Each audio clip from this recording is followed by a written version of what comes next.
world is facing a debt-driven disaster, the scale of which has never been seen before in human history. The situation is now so severe that we're left with only two options: default on our debt or inflate it away.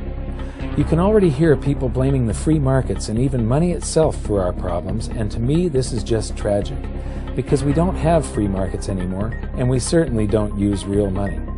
This is the real reason for our problems. Our money itself has been corrupted.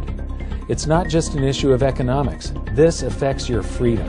When this crisis hits, people will be screaming for the government to do something when it was the government that caused the problems in the first place. Many societies have faced this dilemma in the past, and we can learn what the outcomes might be simply by studying what they did and comparing it to what we're doing today. So while I was in Germany, I decided to stop by one of my favorite museums and take you on a kind of crash course of the history of real money, how it evolved, and the twin dangers that arise when money is corrupted. I'm here at the Bundesbank Money Museum in Germany, and this is one of the best museums I have ever seen.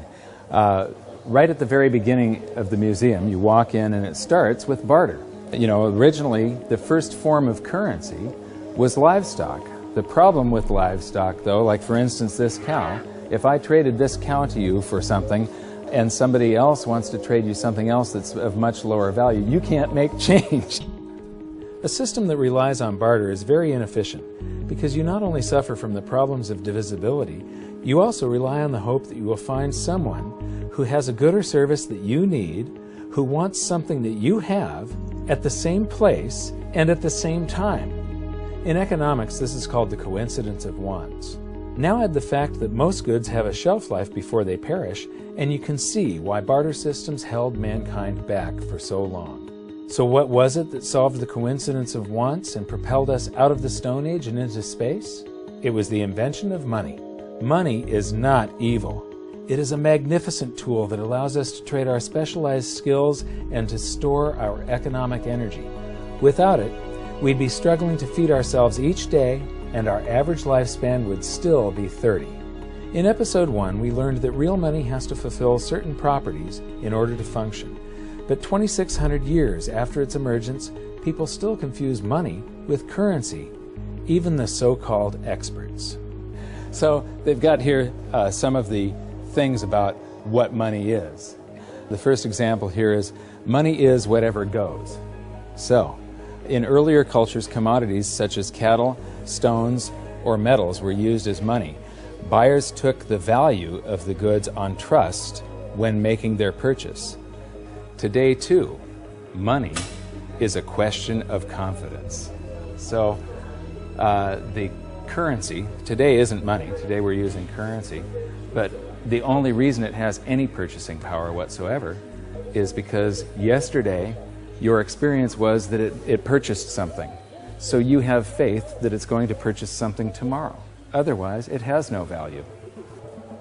Whatever form it takes, reliable money has two characteristics. It is genuine and it is stable. People can rely on its value. Well, you know, what fiat currency around the planet has maintained its value? They all fall in value. So right away you can see the difference. They're talking about currency here. And when they say it's genuine, I mean, what is genuine?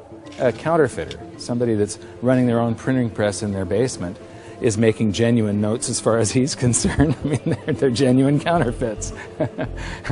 These things that just come off of a printing press, well, yeah, it's a genuine lie from a central bank or a government that you've got something that's going to store value for you, because it doesn't over long periods of time. It loses value.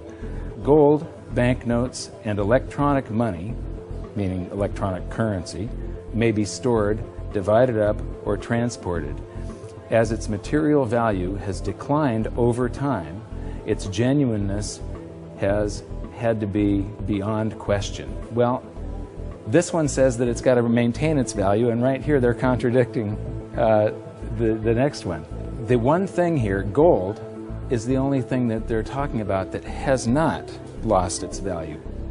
In the past, rare goods were used as money. Today, central banks must ensure that the supply of money is restricted. Well, what are they doing all over the planet today? They're lifting all the restrictions on how much currency they're creating. They're flooding the planet with currency. The next display shows the usual museum pieces that are described as commodity money: cowrie shells, representative axes, cocoa beans, and the like. While these work better than barter, none of them were actually money because they all had a weakness: one or more properties of money that they couldn't fulfill. Therefore, they are commodity currencies, not money. Some of these were widely used right up until the beginning of the 20th century, and there's some stuff here that I haven't seen before. Here's something very interesting. This brick of tea, its value is in the intrinsic. It's in the commodity that you're using. It's the tea. But this one has a certain fungibility to it. Each unit would have the same value, and you can make change. You can snap these things apart into units of 6. It's portable. It's not that heavy. This fulfills quite a few of the functions of money. I would not imagine that it's that durable. It probably doesn't wear that well. And now we come to the emergence of real money. Here we have little pieces of metal, just little pieces that have been broken off of bars or something that was cast, other little blobs of metal that were traded as a currency. You know, they had purchasing power, they had an intrinsic value, but they still weren't fungible, which means interchangeable. Every one of them had a different value. You can see that some of them have a higher silver content, some of them have a higher gold content. These are called electrum. It's a mixture of gold and silver, naturally occurring. What you notice is that this is from the 7th century BC, and then between the 7th and the 6th century, we're talking about somewhere between 680 and 630 BC, the emergence of true money. Here we've got 4 coins. The large one is a 1/3 stater coin, and the other 3 are 1/6 stater coins. Each unit is interchangeable. It's now a unit of account. You can take so many of these in trade for so many of loaves of bread, and you don't have to break out your little scale and weigh them any longer. With the little chunks of metal, you had to weigh every transaction that was going on. You had to weigh whatever your payment was and then take a guess as to what the purity was. Here you have some standards that were set by mints and guaranteed by those mints. These are a unit of account. They're fungible. Every one of them is interchangeable.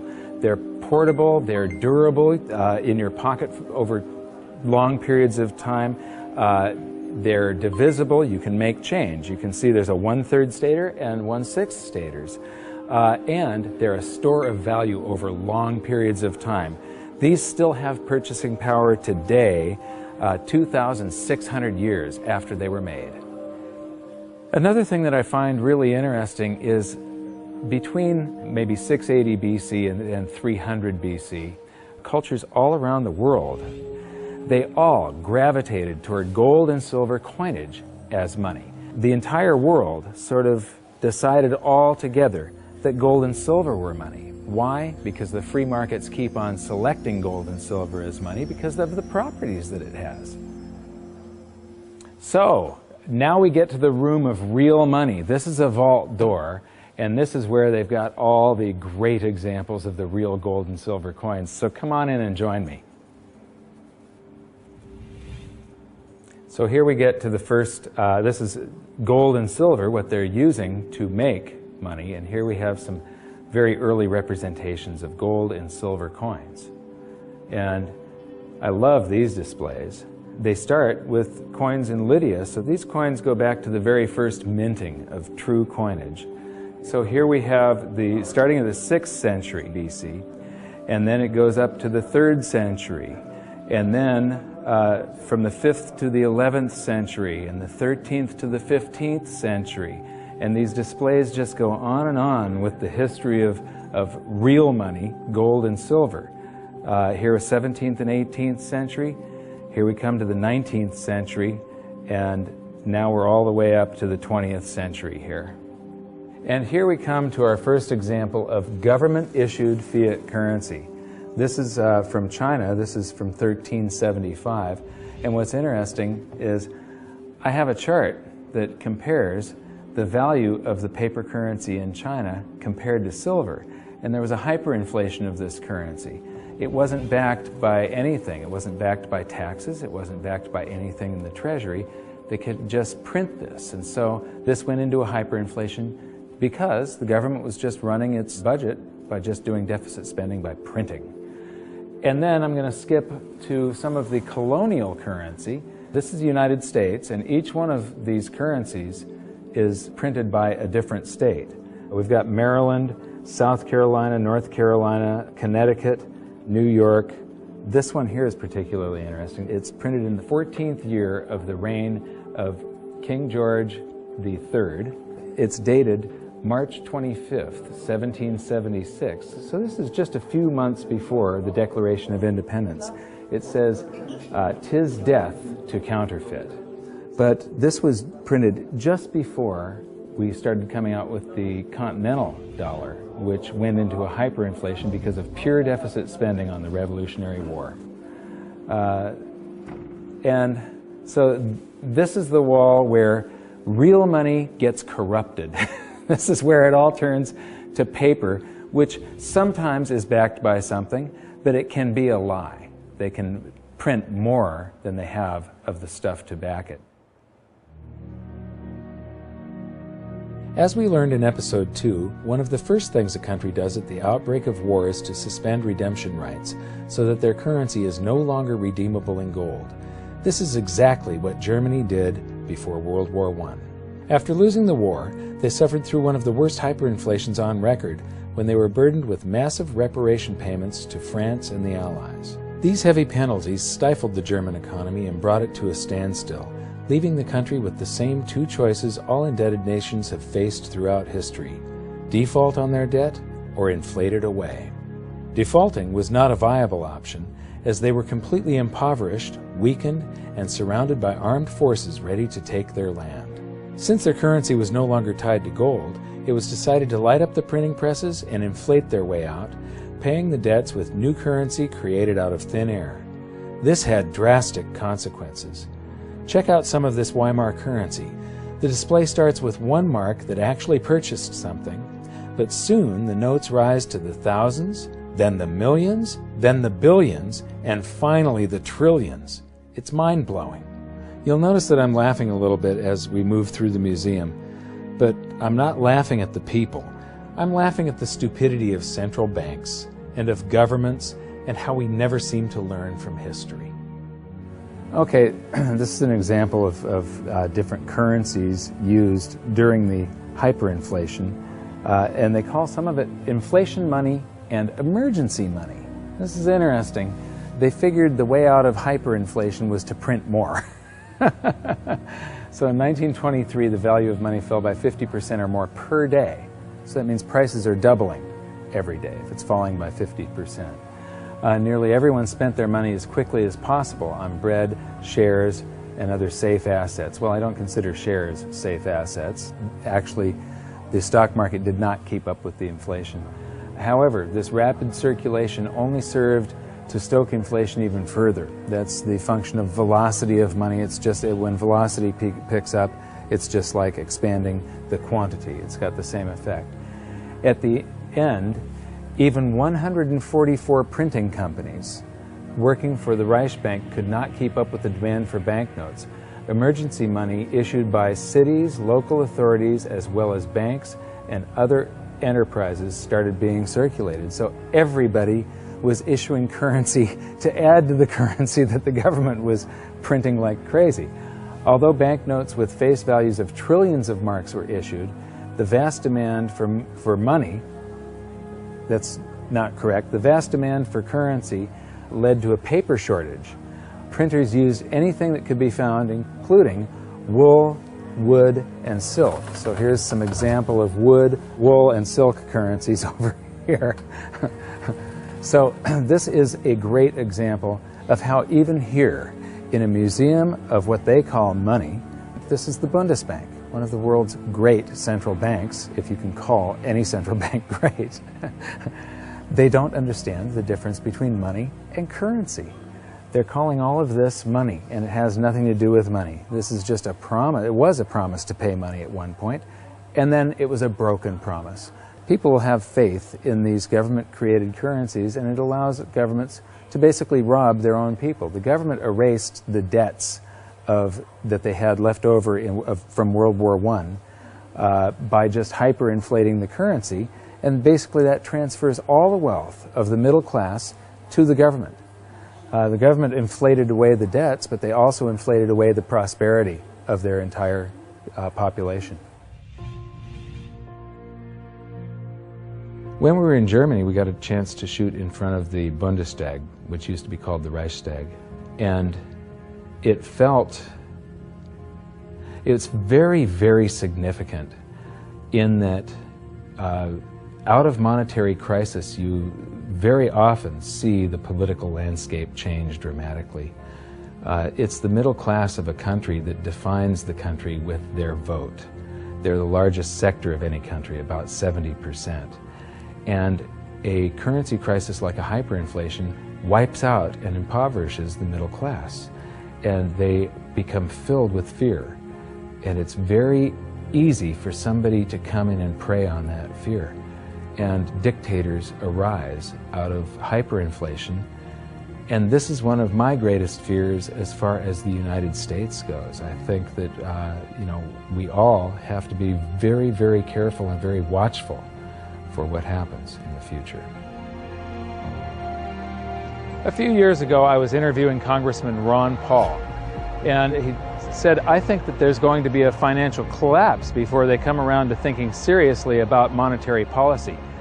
But the real thing we have to worry about is not the loss of our wealth. It's the rise of a dictator. It's the loss of our freedom. And what's interesting is the rise of Hitler. There were 2 times where he played on the public sphere. He could never have come to power had there not been a hyperinflation back in 1923. Just 1 week before the end of that hyperinflation, that's when Hitler made his first big public appearance. Playing to the public fear, Hitler and his stormtroopers took over a beer hall called the Bürgerbraukeller that seats around 3,000 people. And he took the stage by gunpoint, and to this literally captive audience, he gave the speech that would change the world. Because of the hyperinflation, the audience had been recently impoverished. Their wealth had been stolen by the government running the printing presses. And so they're all scared. He offers them a scapegoat and tells them he's got the way out. He became very popular after that, and the very next day, the people that were listening to him followed him in an attempt to overthrow the government. He was arrested, tried, and convicted of high treason and served time. While he was in jail, he was provided with a private secretary, Rudolf Hess, and he actually wrote about half of Mein Kampf while he was serving time. But once the economy started to recover, Hitler lost that leverage, that power. He could no longer play on the fear of the public once the economic situation had changed. By the middle of the Roaring '20s, he had become a joke. The Nazi Party had gone to less than 2% of the vote. Then along came the Great Depression, and Hitler seized this opportunity again. He was the first politician to actually campaign by aircraft, hitting multiple cities in a single day.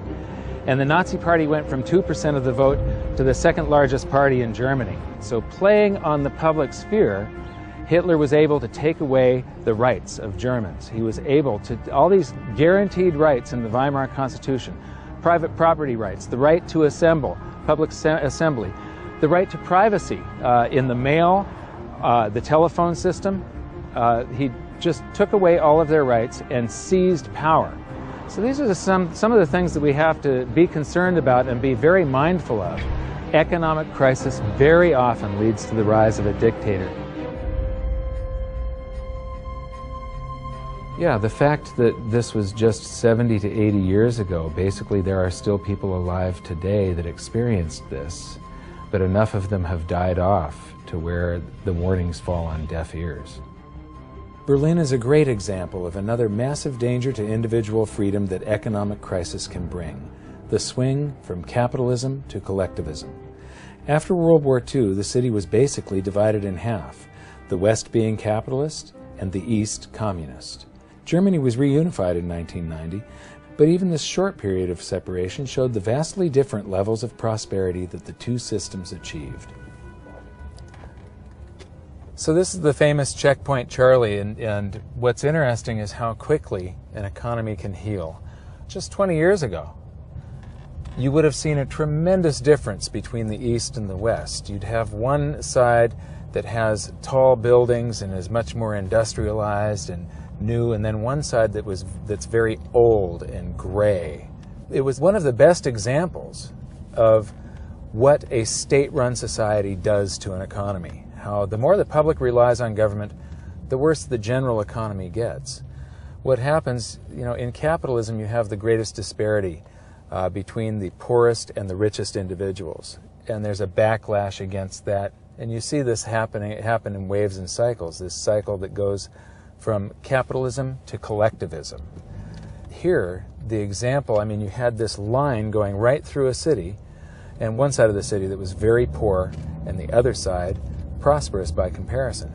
Now, when we go toward collectivism, they want to eliminate this great disparity between the poorest and the richest individuals. But what happens isn't that they raise the standard of living for the poor up here. They drag the whole economy down so that everybody ends up living down here, except for the people that are running the government. Collectivism is a danger because we've proven time and time again that it doesn't work. The evidence is in. If you look at history, it's clear that maximum prosperity can only be achieved through individual freedom, free markets, and sound money. You'd think that we'd learn from history, but I'm going to show you a few more displays from the museum that prove conclusively we haven't. And this is where we are today. This is a sheet of 50-euro notes, and these come out of the printing press, bam, bam, bam, bam, bam, just like those notes did. And the entire world today is sort of, every central bank across the planet is creating currency like crazy right now. I think we're going into a deflation, so they're trying to stave off deflation right now by printing their way out of it. So here we've got some examples of the technology that governments around the world are putting into their counterfeit currency so that the public can't counterfeit the currency that the governments are now counterfeiting. So you've got all these holograms and watermarks and different threads and different types of paper. And then here's this big old printing plate where they pop these things out a mile a minute. And right now they are hyperinflating the base money around the world, the paper money. We're going into a deflation, though, of the credit money, the voodoo hocus-pocus currency that the banks just type into the computer. That's starting to collapse, where this stuff is expanding. So we learned in episode 4 that modern currency creation is a complete scam, but a whole lot of people had trouble believing that it could be true. The European Central Bank has this awesome display that shows you exactly how it's done, and it's basically the same as our episode 4. So here's a quick recap thanks to the ECB. Basically, the central bank and the Treasury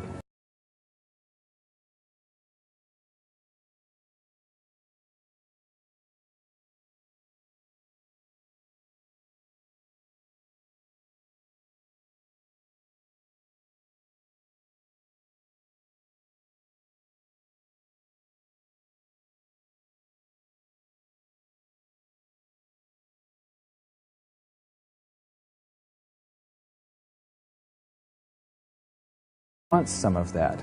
And then they loan out 900, which then she buys something from this guy, he deposits the 900, they borrow 90% of that and leave just 10% on deposit for him, and the result is that it expands. Every 1,000 ends up creating 10,000, or every $1 creates $10.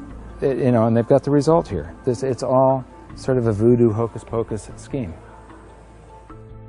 One of the great things that I've noticed here is that throughout the museum they keep on proving the point that even though this is the Bundesbank Museum, they prove the point that fiat currencies that come off of a printing press eventually go to zero, that they're really worthless.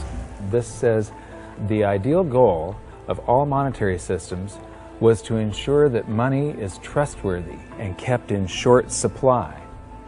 Metal-based currencies restrict the money supply because metal deposits are naturally limited. However, during the Industrial Revolution in the 19th century, the rapidly growing economy needed a means of payment which could adapt flexibly to this growth.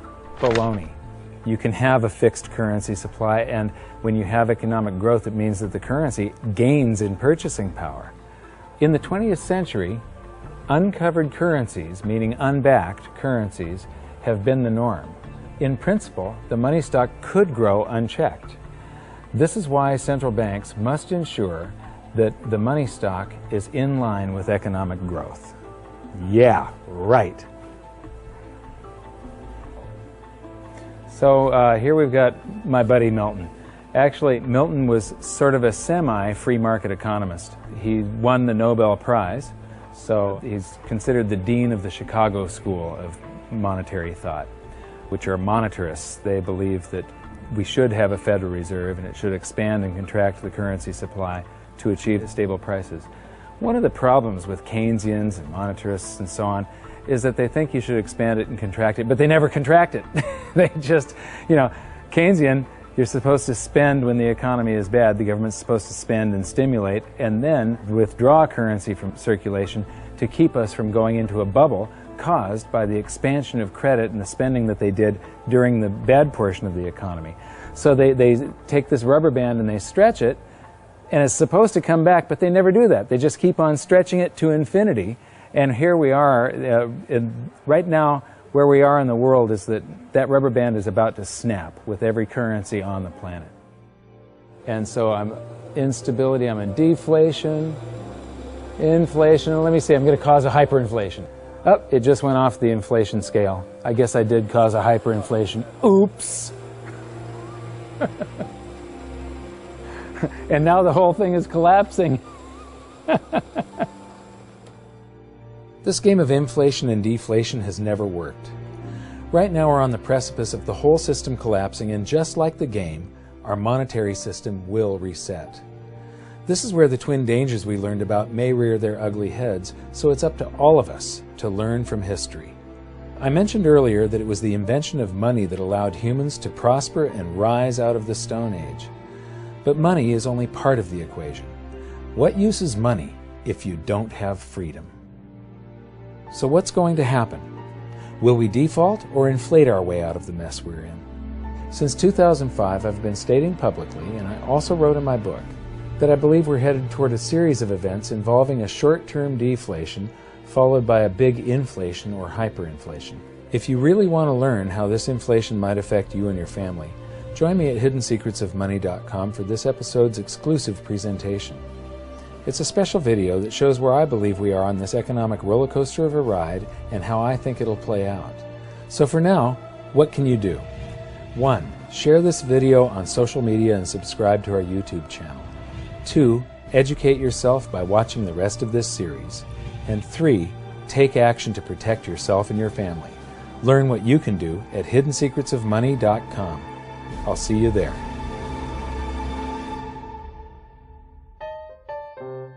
Should I buy $500,000 or $1 million? Let me see how much. This is not going to travel well in the suitcase, but it would be good to have €1 million, wouldn't it? Tough decision. So, okay, I'm going to buy €250,000. So here's €50 for your €250,000. And yeah. And I get change back. This is about €8 to buy €250,000.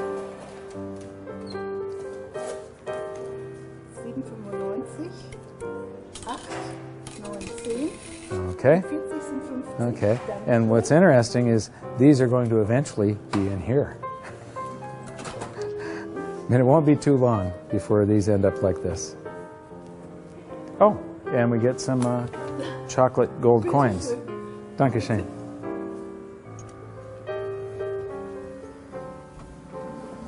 So that's our tour of one of the best monetary museums I've seen so far. But what amazes me is that they still just don't get it.